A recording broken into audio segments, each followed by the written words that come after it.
पास हम सब लोगों को हमारे को धर्म धर्मात्म की सुरक्षा करने के लिए, उपदेश देने के लिए हमको मार्ग पर लगाएं। इसी प्रकार से नमोस्तु गुरुदेव, नमोस्तु गुरुदेव, नमोस्तु गुरुदेव।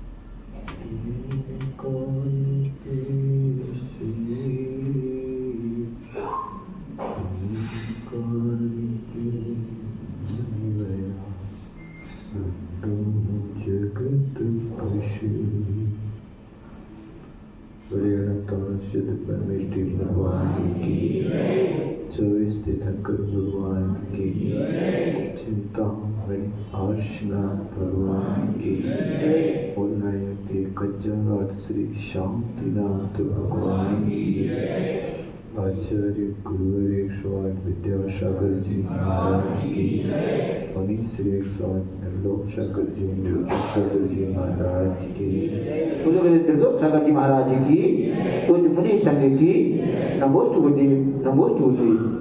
कल अपन ने देखा था कि व्यक्ति के लिए अपने जीवन में विवेक की आवश्यकता है। उस विवेक के माध्यम से जीवन में क्या उपयोगी है, क्या अनुपयोगी है,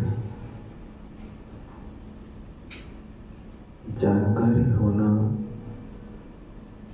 अच्छा है, लेकिन बाहरी जानकारी में ही अपना सारा समय निकाल देना अच्छा नहीं है।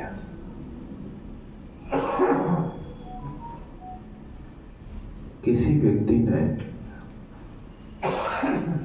दुकान खोलने का मन बनाया,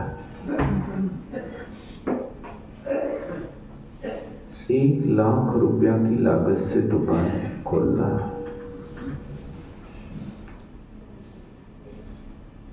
अब वो 1 लाख रुपया की पूंजी में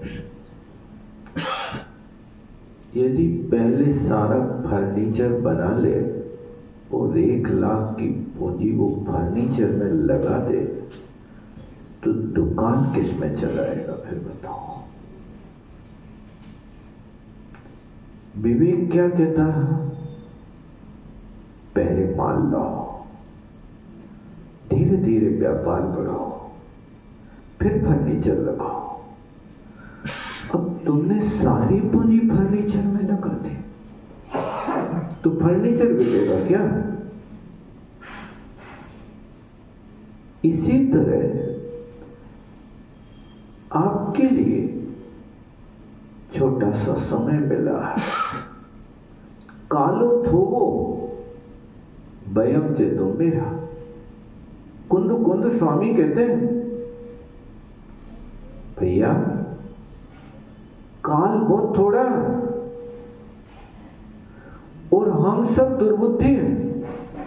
कुंद कुंद स्वामी लिख रहे हैं, देखो बयम लिख रहे हैं, यूएम नहीं लिख रहे कि तुम सब, वे अपने लिए लिख रहे। वयम च दुम्बे, हम सब दुर्बुद्धि हैं, काल थोड़ा है। क्या करना है? समझदारी से काम कर लो। सूर्य डूबने के पहले प्रकाश रहते अपनी मंजिल तक पहुंच जाओ। ये प्रत्येक व्यक्ति का कर्तव्य है। अब तुम्हें ये छोटी सी पर्याय मिली, उस छोटी सी पर्याय का आधा भाग सोने में लगा दिया आपने, नहीं निकल जाता। रात तो जाती है, सूर्य अस्त होता है, वो लोग अपने दरवाजे बंद कर लेता है। इसी तरह पुण्य रूपी सूर्य अस्त होता है तो अपने भी दरवाजे के बाहर निकाल देता है।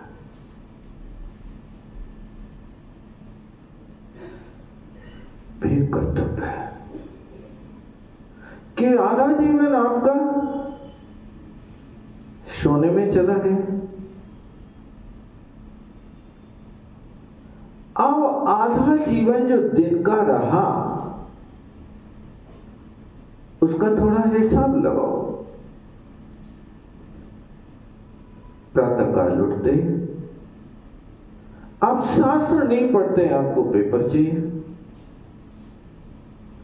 प्रातःकाल उठते आप आत्मा का चिंतन नहीं करते, आप शरीर की चिंता करते। प्रातःकाल उठते आप भक्ति की चिंता नहीं करते, आप भुक्ति की चिंता करते। नहीं होता। सुबह उठते महिलाओं को चिंता होती है, आज क्या बनाएंगे, क्या खाने हैं आज।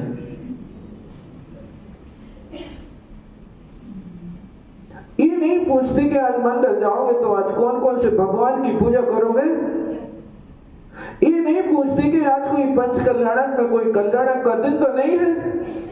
ये नहीं पूछते कि ये षोडश कारण पर्व चल रहे हैं, 1 महीने का ये पर्व है, 32 दिन तक हमारे लिए ये पर्व मनाने का अवसर मिला है।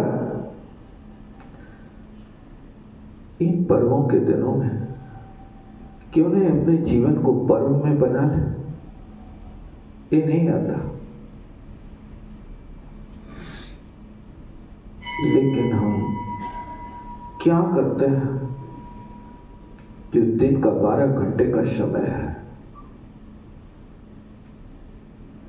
कुछ भाग पेपर देखने में, कुछ भाग गप्पों में, कुछ भाग टीवी में, और महाराज जी कह रहे कि बहु भाग निंदा में। निंदा भी करते होंगे आप लोग, तो नहीं करते होंगे, समय नहीं मिलता होगा निंदा करने। उससे समय नहीं, उससे समय नहीं हमारे पास। अच्छा, बहुत अच्छे। अब समय कितना बचा आपके पास? कुंद कुंद स्वामी ने संकेत दिया, कालो तो वो काल थोड़ा और बयान से दो में। हम जब 10 बार सुनते हैं तब 1 बार याद रहता, जल्दी याद नहीं होता। एक भक्त आचार्य श्री के पास आए और कहा, भगवान मुझे बहुत बड़ी समस्या है। क्या समस्या है? बोले, भगवान जब आपके प्रवचन सुनता हूं तो नींद आ जाती है, और जब पत्नी की बातें सुनता हूं तो नींद उड़ जाती है। उपाय बताओ क्या करें? घर में नींद भी छपकी नहीं आती और यहां प्रवचन सुनने आते हैं, उससे टकराते रहते हैं। ये भी समस्या है। आचार्य श्री ने कहा, चलो कोई बात नहीं, नहीं सुनते, सुनने का लक्ष्य लेकर के आते। नींद आती है साता वेदनी के उदय में, और भूख लगती है साता वेदनी के उदय में। कम से कम तुम्हें सभागार में आकर के नींद आ गई, ये भी तुम्हें सुख का अनुभव हुआ। धीरे धीरे नींद खुल जाएगी।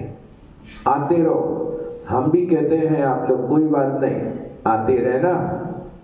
नींद आ जाए तो कोई बात नहीं, टकरा लेना दूसरे का सिर या दीवार, लेकिन कुछ ना कुछ तो बात समझ में आएगी। बस इतना ध्यान रखना, हमारे जीवन का रात बात में गई, प्रात खात में गया, फिर एक दिन हमारी जिंदगी का गुजर गया। रात सोने में निकल जाती है, प्रातः खाने में निकल जाता है, बाल अवस्था में ज्ञान नहीं होता है, बालपने में ज्ञान न लो, तरुण समय विषयों में रत रहो, और अर्ध मृतक संबूढ़ा बनो। पूरी जिंदगी यूं ही निकल गई। इसलिए विवेक से काम करें। इस पंक्ति को याद रखें। आगे की पंक्ति बहुत प्यारी लिखता है। जैसे नदी बांधों से बंध जाती है, ध्यान देना, नदी का प्रवाह था, उस नदी के पानी को रोकना है तो बांध बांध दिया जाता है। और जिस नदी का बांध बंध जाता है वो नदी फिर कभी सागर में नहीं मिल पाती है। देखो कितनी गहरी बात है। जिस नदी का बांध बन गया अब वो सागर में नहीं मिल सकती। इसी तरह जो व्यक्ति गृहस्थी के जाल में बंध गया और उस गृहस्थ को सिद्धों से मिलना फिर बहुत मुश्किल है, बहुत मुश्किल है। देखो यहां लिखा शास्त्रों में, वो जो गृहस्थी में बंधा है वो गृहस्थी में बंधने के बाद फिर सिद्धों से नहीं मिल सकता। क्यों? संयोग बांध देता है और बंधा जीव परतंत्र होता है। इस चीज का अनुभव हर व्यक्ति करता है। जहां संयोग होता है वहां बंधन होता है, और बंधन किसी भी वस्तु का होता है तो वो बंधन व्यक्ति के लिए कष्ट का कारण है। इसलिए कोशिश करो कि हम बंधें तो आगम से बंधें, बंधें तो देव शास्त्र गुरु की सेवा से बंधें। लेकिन गृहस्थी का बंधन बहुत बड़ा बंधन है। चाहे गृहस्थी का बंधन हो अथवा चाहे पराधीनता का बंधन हो, पराधीनता का बंधन बहुत बड़ा बंधन होता है, बहुत बड़ा बंधन होता है। उस पराधीनता के बंधन को यदि आपको देखना है तो पद्म पुराण में एक प्रसंग आया है। आचार्य महाराज ने लिखा है कि जिस समय रामचंद्र जी ने सीता को वन में छोड़ने का विकल्प कर लिया तो अपने प्रधानमंत्री कृतांत्र वक्त सेनापति को बुला करके रामचंद्र जी ने कहा कि सीता को आप तीर्थ के बहाने ले जाओ और उस अटवी में छोड़ करके आ जाओ। सेनापति ने रामचंद्र जी से बहुत कहा, भगवान बहुत कठोर निर्णय ले लिया है आपने। लोगों के कहने से निरपराध व्यक्ति के लिए इतना बड़ा दंड देना कहां तक उचित है? रामचंद्र जी ने कहा, देखो हंडी के मुख पे पारा रख सकते हो, व्यक्ति के मुख पे आप थाली नहीं रख सकते, कटोरी नहीं रख सकते। ये अपमान है और ये अपमान व्यक्ति के जीवन में बहुत खतरनाक है। राज्य के बीच में यदि कोई ऐसे खोटे कार्य होंगे तो फिर मैं निर्णय नहीं दे पाऊंगा। जब रक्षक ही भक्षक हो जाए तब फिर न्याय कौन करेगा? कृतांत वक्त सेनापति ने पूरी शक्ति लगा दी, लेकिन उनका दिल नहीं था कि वो छोड़ने जाए। और वहां पर जब जंगल में ले गए, रथ खड़ा किया, कृतांत वक्त सेनापति फूट फूट कर रोने लगा। बहुत रोया। सीता ने पूछा, हे सेनापति, कारण क्या है? धर्म तीर्थ की यात्रा करने के लिए जा रहे हैं और आप इतने रो रहे हैं।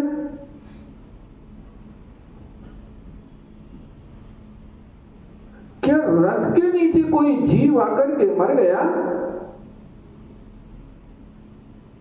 पहले के लोग इतने दयालु थे, सेनापति थे, दुनिया के ऊपर दनादन गोलियां चलाते थे, लेकिन अपराधी के लिए चलाते थे, राज्य की रक्षा के लिए चलाते थे, धर्मात्माओं की रक्षा के लिए चलाते थे। लेकिन उनके पैर के नीचे या रथ के नीचे कोई निरपराध जीव आ जाए तो अशुभ आदत है। ये करुणा, और ये करुणा प्रत्येक व्यक्ति के साथ होना चाहिए। विरोधी हिंसा के त्यागी नहीं, लेकिन संकल्प भी हिंसा के त्यागी है। करुणा अपना गुण है। यदि आपके माध्यम से भी प्रमादवश कभी किसी भी एक छोटी सी चींटी की भी प्रार्थना हो जाए तो चुपचाप देख मत लेना, अंदर अंदर बात पश्चाताप के साथ, हे भगवान, एक कष्ट मेरा दूर हो, मैंने प्रमाद किया है, प्रमाद हमारे माध्यम से कभी फिर नहीं होना चाहिए। ऐसी जागरूकता व्यक्ति के अंदर हमेशा होना चाहिए। और हुआ है कि सेनापति से बार बार पूछा, लेकिन सेनापति जवाब देने को साहस नहीं जुटा पा रहा। मैं कैसे कहूं? एक कमला नारी जिस सीता ने लंका में रह करके राम के वियोग में 11 दिन उपवास किया, उसी अबला के साथ इतना बड़ा अन्याय किया जा रहा है। बहुत देर के बाद सेनापति ने कहा, देवी मुझे क्षमा करना। रामचंद्र जी की आज्ञा है आपको यहां छोड़ने की, आपको यहीं रहना। सीता कहती है, तीर्थ का बहाना था,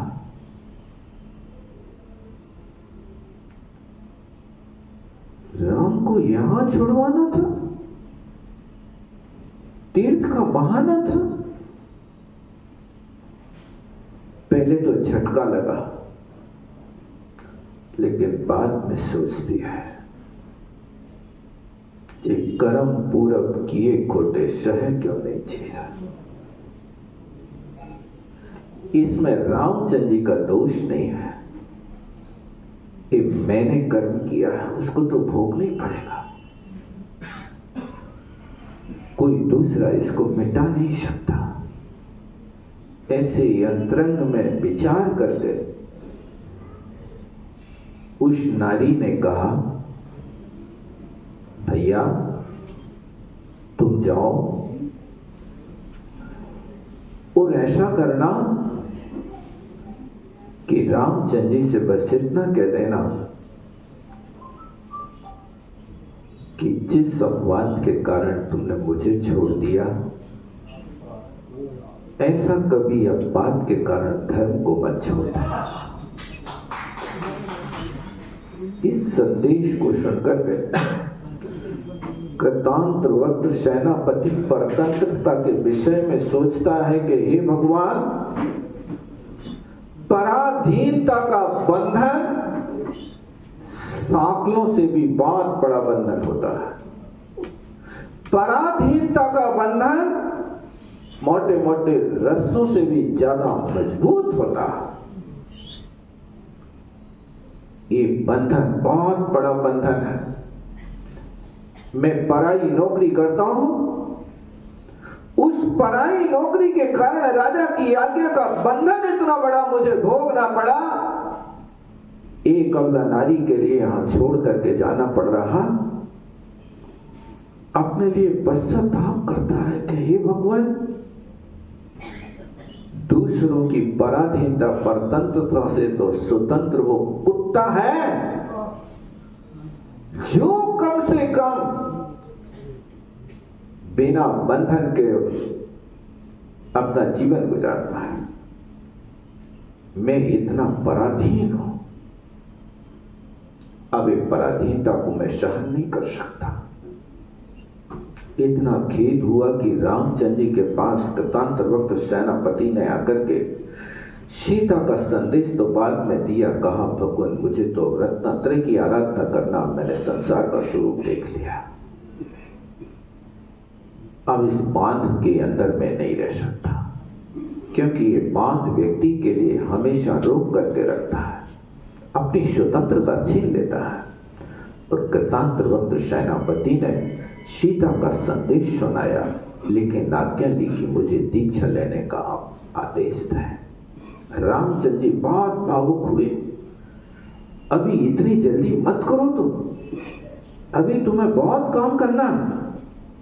लेकिन जब कृतांत वक्त सेनापति इस घटना से घबरा गया और पराधीनता के बंधन साथियों को तोड़ने के लिए तैयार हो गया और किसी तरह रुकने को तैयार नहीं हुआ, तब रामचंद्र जी ने कहा, हे कृतांत वक्त, यदि मैं गृहस्थी के जाल में फंस जाऊं तो तुम आकर के मुझे संबोधन करना।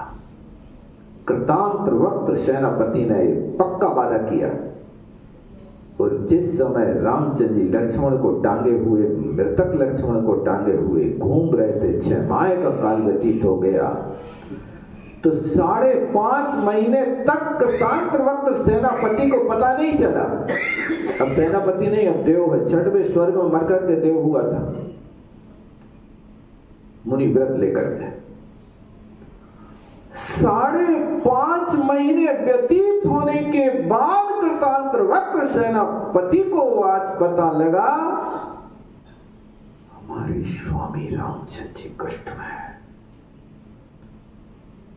वो उस समय आकर के 15 दिन पूर्व इनके सामने रामचंद्र जी को संबोधन देते, शब्दों से नहीं, उपदेश से नहीं, आचरण से देते हैं। और वो आचरण क्या, रामचंद्र जी मुर्दा को टांगे फिर रहे हैं, तो ये यहां पर आकर के पत्थर के ऊपर खेती कर रहे हैं, शिला के ऊपर बीज बो रहे, हल चला रहे। रामचंद्र जी ने कहा, अरे तुम कैसे बुद्धू किसान हो, कहीं पत्थर में फसल होती है? महाराज, कहीं मुर्दा में जान होती है? तू मर, तेरा बाप मरे, मेरा भैया तो मचल गया है। ऐसा रामचंद्र जी ने उनके लिए आदेश दिया। आगे बढ़ गए। ये पराधीनता का बंधन व्यक्ति के लिए बहुत बड़ा बंधन हुआ करता है। इसलिए देखो क्या लिखा, संयोग बांध देता है और बंधा जीव परतंत्र होता है। ये पराधीनता है, गृहस्थी के जाल में है तो हमें पराधीनता है, हमारे लिए बंधन है, बहुत बड़ा बंधन है, गृहस्थी का बंधन है। उस बंधन को आप यदि नहीं तोड़ पाते हैं तो फिर कभी भी कर्मों को तोड़ने में आप समर्थ नहीं हो पाएंगे। इसलिए उस बंधन में रहते हुए हमारे लिए स्वयं अपने आप के लिए समय देना है, वो स्वतंत्रता है। आप घर में रहते हुए भी थोड़ा थोड़ा समय आप अपने लिए देने की कोशिश करें। आप अपना पूरा समय गृहस्थी में देते, दुकानदारी में दे देते हैं, आप अपना पूरा समय साफ परोपकार में बांट रहे हो। अपने लिए क्या कर रहे हो? परोपकार मात्र करना ये जीवन नहीं, ये धर्म नहीं। आचार्यों ने लिखा है, आद हिदम कादपम जम सकैतम परम पिकादपम, आद हिद पर हिदाद वाद हिदम शुक्र कादपम। कहते हैं कि आत्मा का हित करना श्रेष्ठ है, और यदि अपने आत्मा का हित करने से तुम्हारे लिए समय बच जाए तो परहित भी करो। उस परहित करने के साथ लिख रहे हैं कि इनमें निर्णय कर लो, आधहित परहित डालो, आत्मा के हित में और पर के हित में श्रेष्ठ कौन सा हित करना है, आप स्वयं अपनी बुद्धि से विचार करो। आप रोटी बना रहे हो तो रोटी सारी की सारी दूसरों को खिलाने के लिए बना रहे हैं कि अपने लिए ही बना रहे हैं? आज हित पर है डालो, तुम्हारा भी पेट भरेंगे, हमारा पहले भरेंगे। नहीं भरते? पहले आप लोग रोटी बनाने के पहले कुछ कापी लेते कि नहीं, कि भूखे ही लगे रहते? खा लो, रोटी खा लो, नाश्ता कर लो, फिर उसके बाद में तो ये 12 बजे तक 2 बजे तक कार्यक्रम चलना है, एक एक करके आना है, सबको खिलाना है। तो वो आप जैसे यहाँ पर एक कार्य करते हो, पहले अपना पेट भरते हो, फिर परिवार का पेट भरते हो, इसी तरह मोक्ष मार्ग में भी पहले आद हिदम कादम्बम जम सक्तम परम पिकादम्बम, पहले आप अपना हित करो, उसकी बात सोचो, सारे के सारे परिवार को समय देने के साथ साथ आप अपने लिए समय दो, अपनी स्वतंत्रता बना करके रखो। और वो स्वतंत्रता का अर्थ ये नहीं लगाना कि वहां पर आपको घर में कह रहे हैं कि सबसे अलग रहो। अलग रहने का अभिप्राय अपने आत्म स्वरूप का चिंतन करते रहो, मनन करते रहो, अपने लिए समय देने की कोशिश करो, क्योंकि संसार स्वार्थ का है। देखो आगे लिखी, बहुत प्यारी पंक्ति लिखी, संसार स्वार्थ का है, जब तक पुण्य है तब तक सब आपके साथ है। ध्यान देना, जब तक पुण्य है तब तक सब आपके साथ हैं, और जैसे ही पुण्य क्षीण हुआ कि क्षण भर में सब छोड़ करके चले जाएंगे। ये संसार की परिपाटी है, तुम्हारा साथ ये दे रहे हैं तो साथ देने का मूल लक्ष्य बनाना कि ये तुम्हारा पुण्य पूर्व का है, वो पूर्व का पुण्य तुम्हारा आज काम में आ रहा कि हर व्यक्ति तुम्हारे पास आकर के नौकरी कर रहा है, लेकिन पुण्य छीन होते ही देखो क्या लिखा है आगे, नारायण श्री कृष्ण के वंश को देखो, जिसके यहाँ एक भाई तीर्थंकर था। क्या? कृष्ण जी का एक भैया नेमिनाथ भगवान तीर्थंकर हैं, और श्री कृष्ण जी स्वयं 3 खंड के अधिपति नारायण पद के धारी हैं। ये नारायण पद जो होता 63 सलाका के पुरुषों में आने वाला होता, और उन्हीं का एक भैया बलदेव पद का धारी है, वो भी पदवीधर है। 9 नारायण, 9 प्रति नारायण और 9 बलदेव। नारायण के साथ बलदेव का संयोग होता है, दोनों एक साथ उत्पन्न, एक साथ मतलब साथ रहते हैं। जैसे रामचंद्र जी बलदेव हैं तो लक्ष्मण जी नारायण हैं, कृष्ण जी नारायण हैं तो बलदेव उनका भैया है, ये भी पदवीधारी पुरुष है। तो उन नेमिनाथ भगवान के घर में कितने लोग महापुरुष हैं, देखो आप विचार करो। एक ही परिवार, एक पिता की 10 संतान है, और उस 10 संतानों की संतान उत्पन्न हुई तो एक समुद्र विजय के बेटे नेमिनाथ हुए, वसुदेव के बेटे कृष्ण और बलदेव हुए, और वसुदेव स्वयं कामदेव पद के धारी हैं, जिनके घर में लोक का सारा वैभव एक साथ उत्पन्न हो गया होवे। तीर्थंकर भी होवे, नारायण भी होवे, बलदेव भी होवे, कामदेव भी होवे, और सारे के सारे पद जिनके घर में होवे, उनकी दशा देखो क्या हुआ, क्या वैभव होगा। तीर्थंकर का जो वैभव होता है वो अपने आप में अलौकिक होता है। तीर्थंकर के वैभव के आगे दुनिया की कोई भी वैभव नहीं टिकते हैं। तीर्थंकरों की नौकरी यहाँ के कोई मनुष्य नहीं करते, गरीब लोग। 150 रुपये दे दो और तुम पांव दबाओ, नहीं। तीर्थंकर के परिवार की और तीर्थंकर की नौकरी करने वाले तो देवता लोग पहले से आकर के तैयार होते हैं। जहां उनका जन्म होता है वहां देखो 6 महीना पहले से नगरी की रचना होती है। जैसे अपने यहाँ कोई राष्ट्रपति आ जाए तो राष्ट्रपति के आने के पहले सारे नगर कुलियां साफ सफाई बिल्कुल ऐसी व्यवस्था हो जाती है, रस्सी बंध जाती है सब जगह, नहीं हो जाता है। एक राष्ट्रपति के आने पर तुम्हें कछु मिले या ना मिले, कम से कम गली तो साफ मिल ही जाती है, नहीं मिल जाती है, होते ही है। वे तीर्थंकर परमात्मा जिनकी सारे के सारे स्वधर्म में इंद्र वहां से संचालन करता है, और कुबेर जिनका इंजीनियर होता है, कुबेर जो है ना इंजीनियर होता है।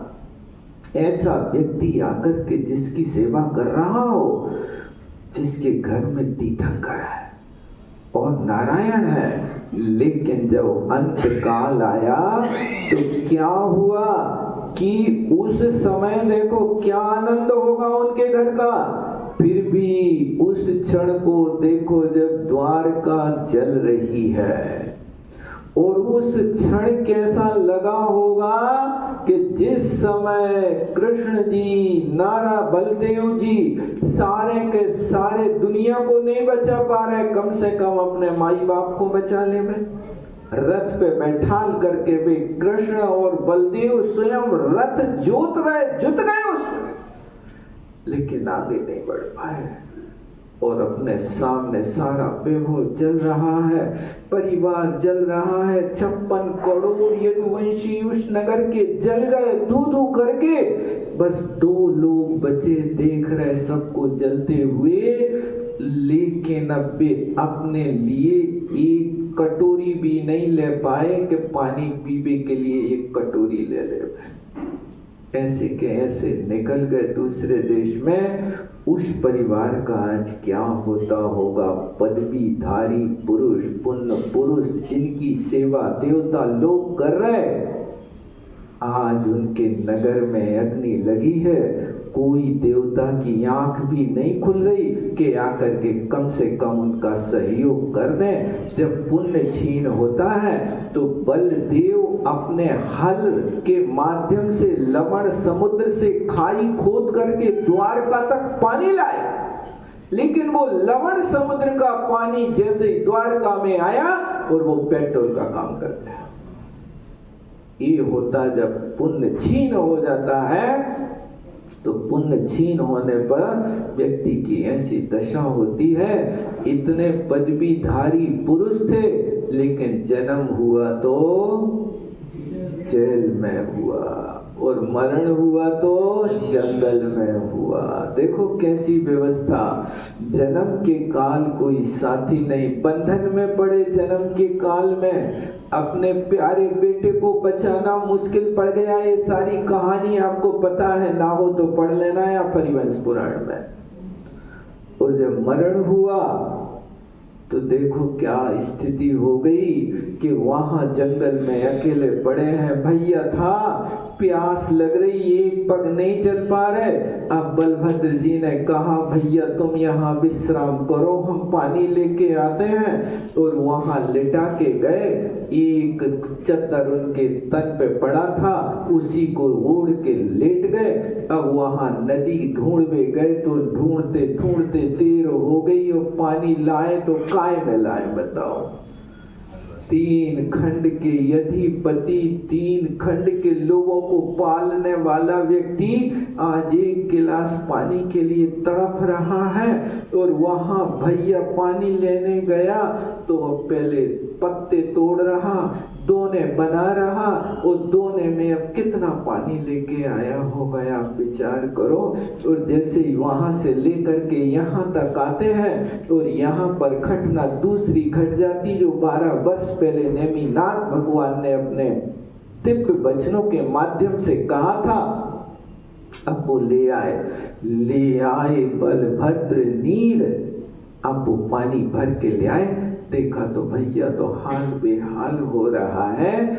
इसलिए पुण्य के छीन होने पर सारी की सारी व्यवस्था गड़बड़ा जाती है। जो व्यक्ति नर है, पुण्य छीन होवे तो वानर बन जाए, और पुण्य होवे तो नर से नारायण बन जाए। तो अपने लिए क्या करना है? नर से नारायण बनने का अपने लिए अवसर आया है। प्रतिपल सजग रहो कि हम नर से नारायण तो बने, कहीं नर से वानर ना बन जाए, एक पर्याय यूं व्यतीत ना हो जाए। ऐसे सतर्क रहना। बोलो आचार्य गुरु विद्यासागर जी महाराज महाराज की जय। जावाणी के ज्ञान से सूझे दुकालो, चौवाणी मस्तक धरि राज तुम हे जिनवाणी।